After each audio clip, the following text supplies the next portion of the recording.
Good morning. So, today I want to talk about one of the things that is so hard about having kids that has nothing to do with our kids, and that is context switching. So, context switching is what happens when you have to go from one activity to another.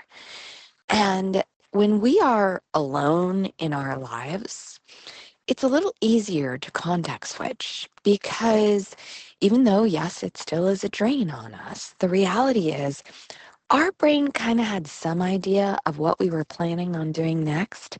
So even if we don't know it, we're kind of slightly preparing ourselves for that transition. And yes, the transition still takes a toll. And some brains, especially neurodiverse brains, if you have ADHD, or any other neurodiversity that just, transitions are a little trickier. The cost is even higher. So here's the deal. When we are parenting, we are having a context switch, oh my gosh, 90 gazillion times a day, right? So either I'm changing the diaper and all of a sudden my toddler's screaming at me to go take care of something.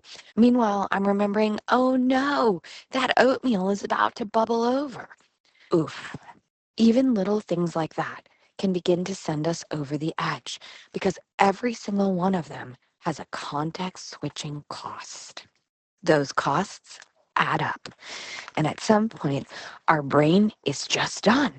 We can't anymore. So if you ever had that feeling that you're just absolutely losing it, but if somebody asked you to explain why, like, your daughter just asked you if she could wear the red scarf instead. And you're like, I know. And you can't even explain it to yourself.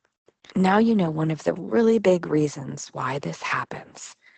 There are more, but this is a huge one. What can you do to help? Well, one of the things you can do is to actually accurately understand the problem. Because if you think it's your kid, you might start trying to change things or fix things that don't need to be fixed. If you think it's just because you're a bad mother or a bad father, again, you're going to start shame spiraling. Well, guess what? That's more places in the brain to go, more context switching. That's not going to help us for a ton of reasons. So, what can you do? You can acknowledge each switch. You can slow down as much as possible. And yes, I know somebody's screaming for the red scarf right now, but you can help slow your brain down and say, this is not an emergency. I am stirring the oatmeal, and in a moment, I'm going to go look for that red scarf. And then I'm going to come back to the oatmeal.